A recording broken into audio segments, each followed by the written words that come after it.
Looking for a fast-charging, ultra-responsive stylus for your iPad? Meet the 2X Fast Charge Active Stylus Pen, designed for 2018 to 2025 Apple iPads. Take your creativity and productivity to the next level.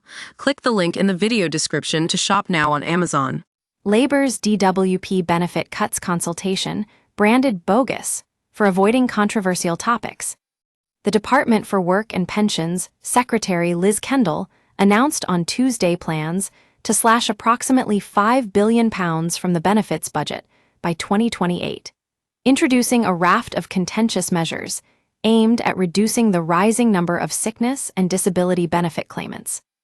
The proposed reforms have sparked a furore, with over 50 Labour backbenchers grilling Liz Kendall as she disclosed the cuts in the House of Commons, while charities condemned the measures as cruel and devastating. Compounding the frustration of disability advocates, Labour's public consultation on their planned benefit overhaul seems to exclude the most divisive topics from debate. An advocacy group has blasted the online public consultation on the most significant welfare reforms in 10 years as bogus.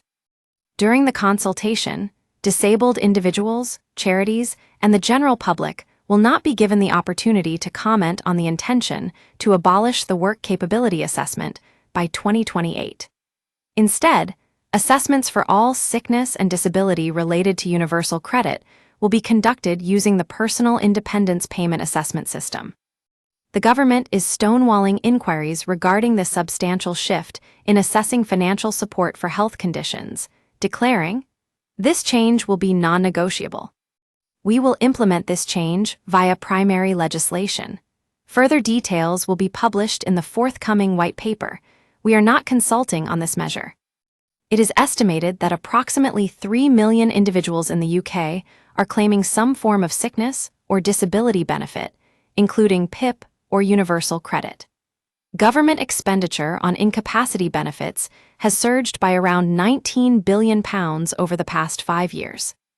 According to DWP Secretary Kendall, the current system is failing the very people it is supposed to help and holding our country back.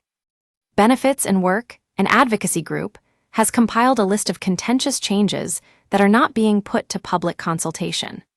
These include freezing payments for the health element of universal credit, continuing work capability assessment, WCA, reassessments in the years leading up to its abolition, and introducing tougher requirements to qualify for the daily living component of PIP. We use your sign-up to provide content in ways you've consented to and to improve our understanding of you.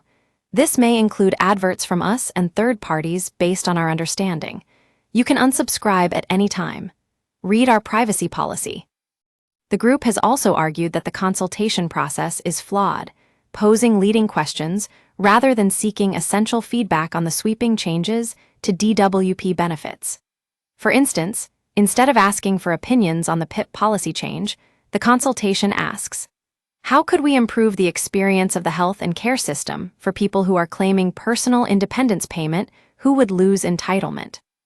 Labour's recently unveiled Green Paper, Pathways to Work, Reforming Benefits and Support to Get Britain Working, proposes several key initiatives aimed at overhauling the benefit system, including more in-person health and sickness assessments instead of remote ones, a criteria adjustment necessitating a minimum of 4 points in the daily living component for higher payment eligibility, and restrictions that would bar individuals under 22 from accessing the health portion of universal credit.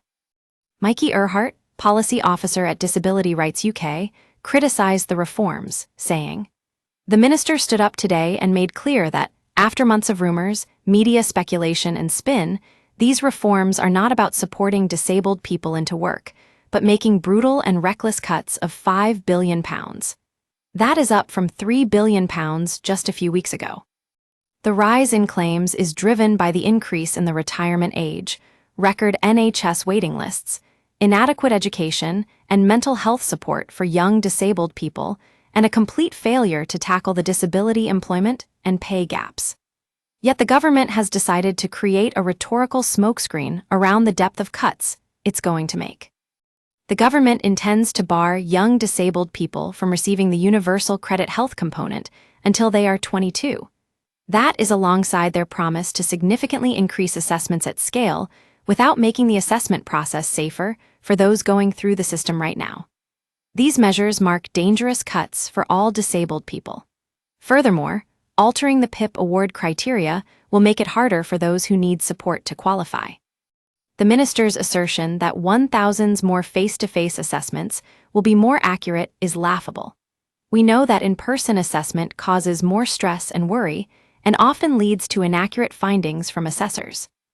Let's be clear, there is nothing ambitious about cutting support from those who need it, and that's what today's announcements were really about. Rising claims for personal independence payment reflect not a problem with disabled people, but rather reflect successive governments' failure to do even the bare minimum to create a more equitable society.